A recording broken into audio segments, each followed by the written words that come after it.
Yeah, Fluent in Circle members, Justin here. I'm here for a really exciting interview with one of the best language learners and teachers that I know. I'm here with Idahosa Ness. How's it going today, Idahosa?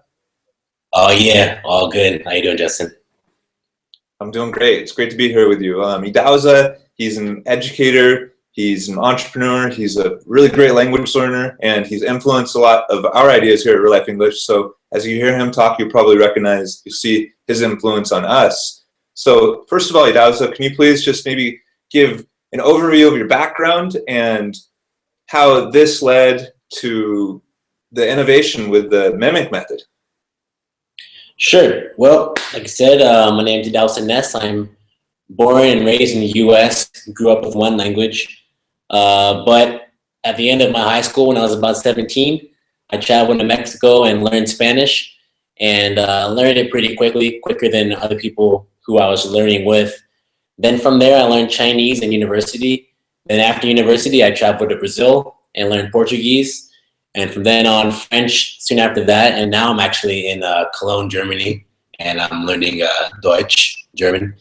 And through my travel and learning experiences, I thought a lot about how I learn languages and why maybe I always seem to have an easier time with it compared to others.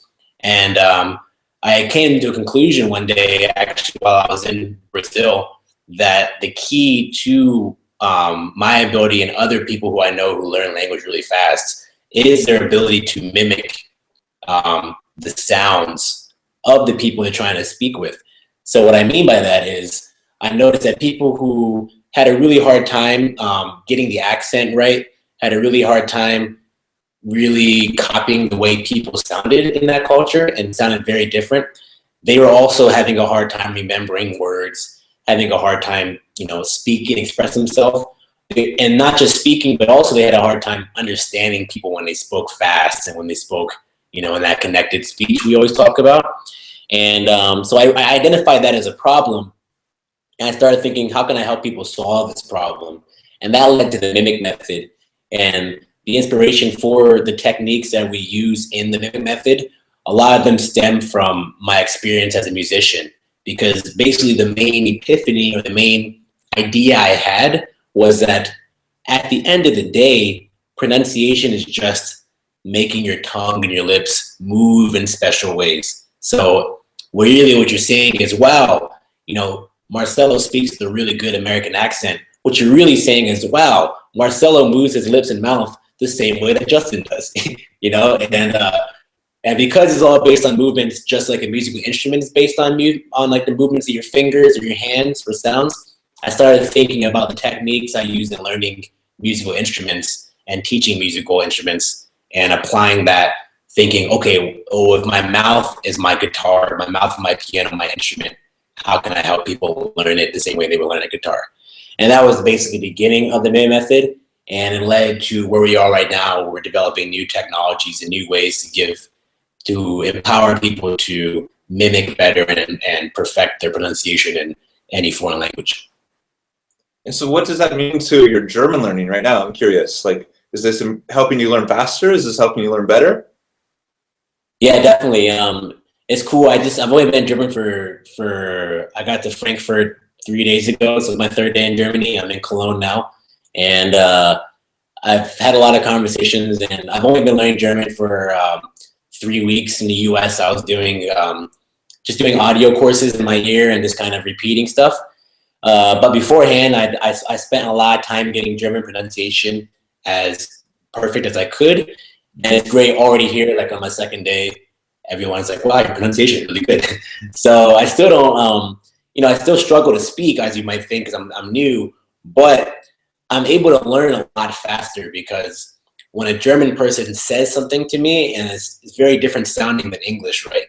But when they say it, because I've already trained my ear and I've already trained my mouth to hear and mimic those sounds, I can mimic it very easily. So it's like, sprichst du auf Deutsch, and I can do it back, and people understand me when I speak. So even though I don't know, I might say the wrong grammar, I say the words correctly, and people understand what I'm saying. And through the process, I'm able to correct myself just by listening to people. I'm like, oh, that's how you say it. And then I mimic it. And that's, no matter how you do it, that is the process of learning a language. Like, they speak this way, so I'm just going to copy the way they speak. But if I can't pronounce it, then I can't copy. So how do you reconcile this? It seems like such a different way than most people learn in traditional schools. And so how do you reconcile all these new ideas about learning with listening, learning with speaking, compared to the way people are learning with books and grammar and the written language? Yeah, so for me, what we focus on, at least for in our teaching, is just, you know, especially people learning English, for example, English is just not spoken the way it's written. So it's a really huge problem for people who are learning English and they see the word thought for the first time. And it's spelled Thought. Now, I'm sure a lot of people listening now are like, oh yeah, that's thought. But try to remember back the first time you saw that word and you just have no idea that that's how you pronounce it. There's nothing about the spelling that tells you. So if your first time seeing that word is in a book, then there's no way you know from the spelling. B, that TH sound doesn't exist in most languages. So the question is, how do you make that sound? And, you know, is it like a sot or a tot or a dot? And there's just all these questions and all these confusions. And there was not any good thing out there really for people to just have a clear answer. And that's why I came up with a method, just to help people solve just that problem of how do I pronounce it? And B, this is me trying to pronounce it. Am I doing it right? And that's the service we provide, where we not only give you a lot of materials for you to really understand how English or any other language is pronounced, but we also give you feedback and we also help you understand what you're doing wrong and what you need to do to change your mouth to sound more American or Spanish or German, you know? So is this appropriate for beginners, this type of language learning, or do you need to be an advanced speaker? Definitely. I mean, so think about it this way. No matter what, you're going to need to know how to pronounce things. So if I had the word thought and I wanted to communicate to you, hey, Justin, I thought you were in Chile, and I don't know how to pronounce that word, and I say, hey, Justin, I thought it, you know, then until I know how to pronounce that word, you'll never understand me. So whether I want to learn everything else, all the grammar first and do that, or whether I want to do that first, it needs to happen. Now, comparing saving pronunciation training for later compared to doing it at the beginning, huge difference. So I'm actually able to have a conversation now in German because I spent all my time getting my mouth. This really is the fundamental aspect of speaking, being able to make and hear the sounds. So that was the very first thing I did in German before I knew what any word meant, before I knew any grammar concept. And now as a result, because I had that patience and focus on the fundamentals, now I'm learning grammar and vocab really fast. So if you're an advanced speaker of English and you have a thick accent, you want to reduce, this is definitely very useful for you. If you're kind of stuck in the middle and you can't understand people when they talk too fast, and Americans, they don't really pronounce things clearly, this is definitely for you as well. But even if you're a beginner, in my approach and in my experience as someone who's learned a lot of languages, you're much better off building the right habits now instead of building the wrong habits now and then trying to correct them later. Because as we all know, for everything in life, undoing a bad habit is really hard.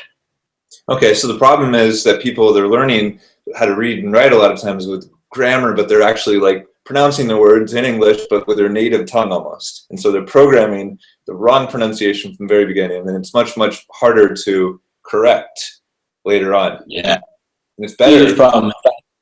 In my English course, most of the errors people make are when they pronounce the word as they learned it initially. You know, one good example is when Americans speak. You might not know this, but when Americans speak, when we say the word like I, a lot of times we don't actually say I, we say ah. You know, like I gotta go. You know, So it's really dead giveaway of an accent when someone's like, I have to, you know, and we have this course, we tell you it's the but people still say I all the time. And why? Because they've been learning English for 2 years, and during those 2 years, they've been pronouncing it with a really strong accent.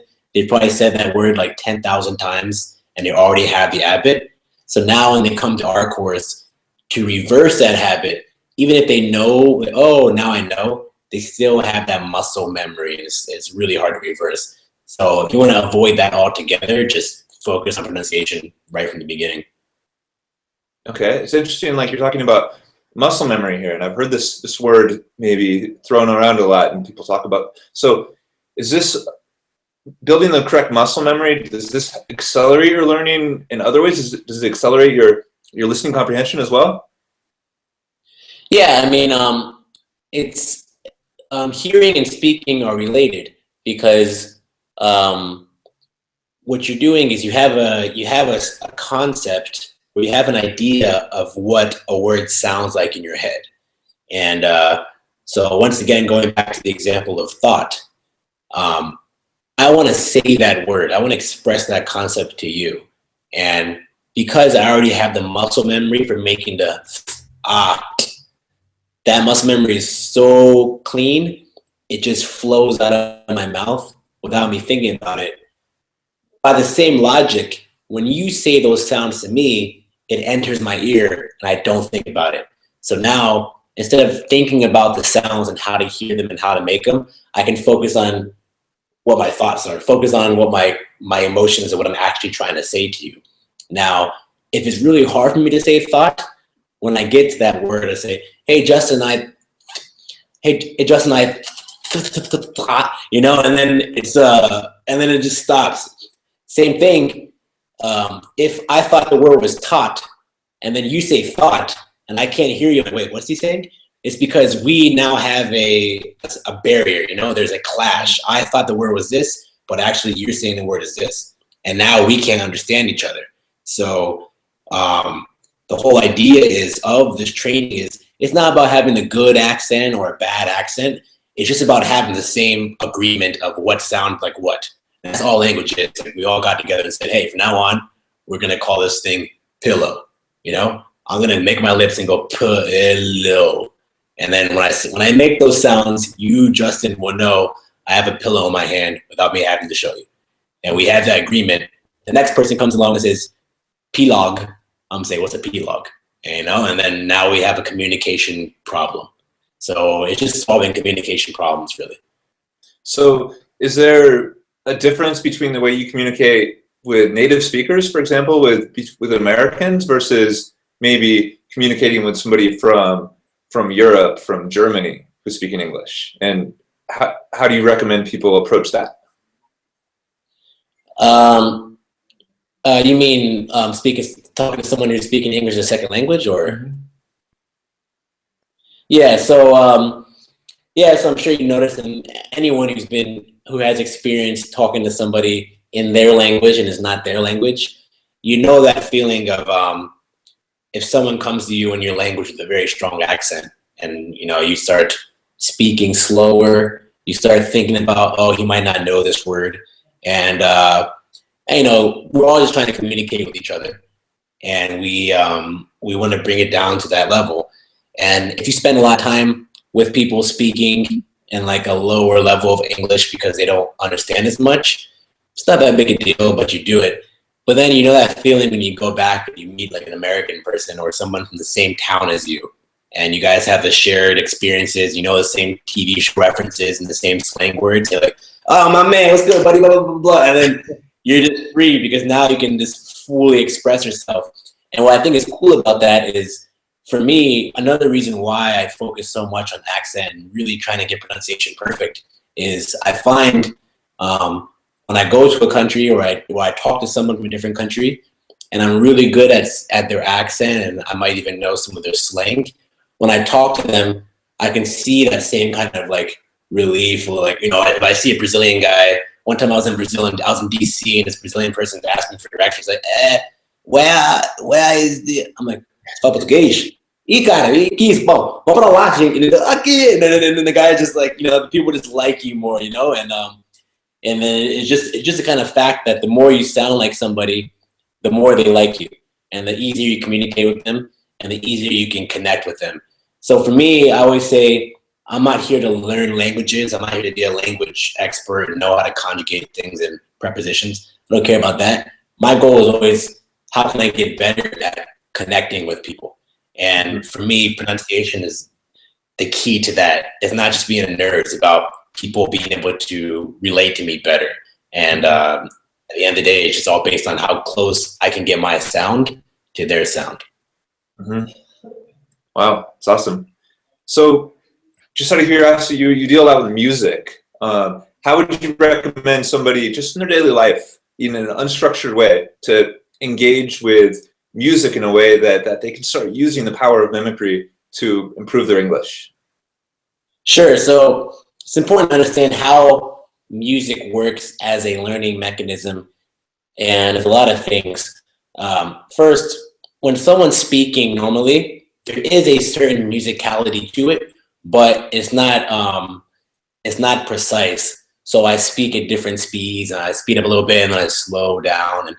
But if I were talking to you like it's a song, then all of a sudden it's easier for you to understand, and you're nodding your head. And what that does is it puts every syllable like on a beat, so your brain can follow it easier. And what happens is, if you listen to an English song over and over again, you build those expectations, and you start to lock your ear in to the rhythm, the natural rhythm of English. And then the repetition itself.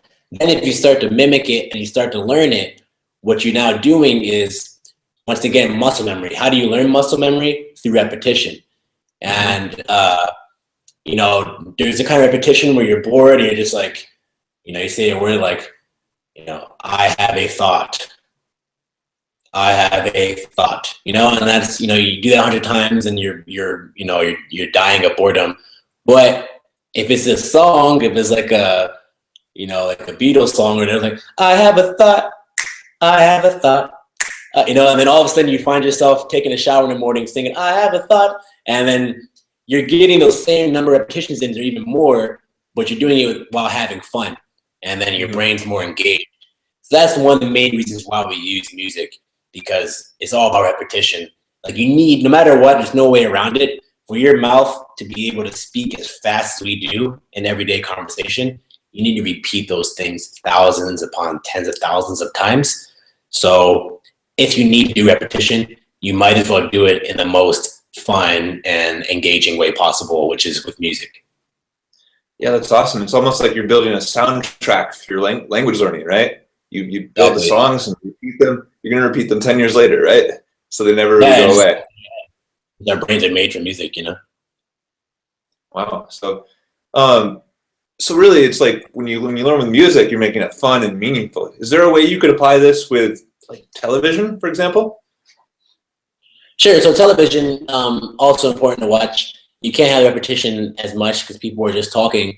But yeah, I mean, for me, when I watch your stuff or listen to radio as well, I'm always mimicking. I'm walking down the streets here in Germany. I'm always listening and just mimicking. And, there is a music to speech, even when there's no beat. And it's fun, it's interesting. You can just kind of get those sounds. And the most important thing, though, is just that you start to take a step back and forget about spelling things correctly and getting the right grammar. And one thing I recommend to beginners a lot is, if someone's in the street and they're talking really fast and they're like, hey man, you wanna go to the store late at night? You don't really know what he's saying, but you can still mimic it a little bit, but like, just do the intonation, like, hey man, you wanna go to the store late at night? And like, it sounds funny and silly, but just that process alone, you're getting half of the music right there, and just doing that allows you to learn faster and understand more, and just have fun with the language more, Awesome. So how does taking this from the unstructured approach of like with music and with television and things like that to structuring it with feedback, what What's the difference there? What improvements do you see? Sure. So I guess back to my idea for the MIM method originally, which was I personally was teaching myself pronunciation through songs, and I'd get really into detail. I'd use software, free software like Audacity to get a song, slow it down, and like listen to every single note, every single syllable. I'm like, oh, that's what he's really saying. And it was a lot of work, but there's a kind of a chicken and egg problem where if there's a sound that is in German, for example, that does not exist in English, then I'm not going to be able to hear it at first. My brain is just not prepared to hear a sound that has never existed in English. So I don't hear it. And if I can't hear it, then I don't know it's even there. And then when I try to pronounce it, I don't know if I'm doing it right. So you're kind of in this dark box, like, wait, am I doing this right or not? And that's when I realized that half of the equation is having feedback, because a person who speaks German, he can hear the difference and be like, oh, wait, you're saying that wrong. I'm like, really? And then when I listen very closely, I say, oh, yeah, I am saying that. I can hear the difference now, but only after listening a lot. So that's actually how I came up with our course. And the idea is that we give you as much content as possible to really try to pronounce these phrases. And we make it musical so you can get the repetition, have fun. But you will get at least one or two things wrong. You won't know it, but we know for a fact that you won't get it perfect every time. So you record yourself, submit your recording to us, then we hear it and we say, he's at that moment he's saying instead of.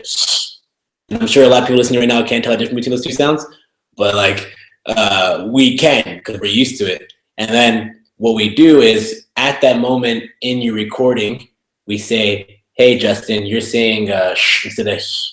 Now watch this video on how to fix it. And then it'll tell you, your tongue needs to go here. Listen to this audio file for 5 minutes until you start to hear the difference. And then you listen and say, oh, okay, now I can hear it. And what you'll find is that the mistakes you make in your pronunciation of German or your pronunciation of English are really just the same 5 or 6 things you do wrong every time, but no one ever told you. So once we tell you, and we tell you how to fix it, and then you have this framework of the music and everything to practice it over and over again, then you can eliminate your own pronunciation errors very quickly. And what you'll find is once you eliminate those 5 things you do all the time, the world of English will just kind of open up to you. And you'll walk down the street and that guy who's talking like, hey man, blah, blah, blah, blah, all of a sudden you hear him like, hey man, let's go down to the store and get some, and, oh wow, I can understand him now. And it's a really cool process where you just, all of a sudden people will make sense to you. It's no longer being, it's kind of like if you're listening to something underwater and then finally you come above water and your ears can hear. And wow. That's our goal. We want to go into your ears and like get out all the gunk so you can really hear English, and go into your mouth and move your tongue around so you can really speak it. Wow. So you actually, it's really, really important to actually pronounce the words yourself and get feedback for that pronunciation, just to make sure that you're getting everything. And then you come back and you hear a lot better. Your listening comprehension improves too. You need a third party to tell you if you're doing it right. Wow. Pretty powerful stuff. Yeah. I know it works. I know several people who have actually used your product for Portuguese, and I've dabbled with it myself. I've used it a little bit, and it was really powerful for me and these other people as well. So I can definitely say that it's pretty powerful stuff. So if people want to learn more about the Mimic method, about you, Idahosa, what you're doing, where could they go? How can they connect with you? Sure. Well, if you go to mimicmethod.com, that's our website. You can learn more about our courses and what we offer. We also have a lot of free stuff. If you sign up for your email, there's a lot of free kind of courses that can introduce you to things. But also members of the Fluency Circle, we have a special deal going on as well where you get 20% off our English course if you use the discount code Fluency Circle. So I guess you guys will put more information about that to people watching the video. And me in real life, we go back good buddies. Oh yeah. So we're making this deal for you guys. Just don't spread it out to the streets. And but yeah, ahead of time, we have a lot of information on our website for you to learn more about our philosophy and what we do, and that's mimicmethod.com. MIMICMETHOD. Okay. Thank you so much for that very generous offer of you. Really appreciate it. For those of you who don't know, Idahosa was just hanging out in Belo Horizonte with the community there. You went to the real life party there. Did you have fun there? Yeah, man, great. You guys have a great organization going on. Very friendly people in BH. Definitely want to go back. Well, you're definitely a big inspiration for what we're doing. Really appreciate you taking the time to just share your knowledge, share your language learning wisdom with Fluency Circle. It's so really awesome to connect with you, and I learn every time I talk with you. So thank you so much. All right, thanks for having me on, Justin. Oh yeah. Take care. All right, take care, guys.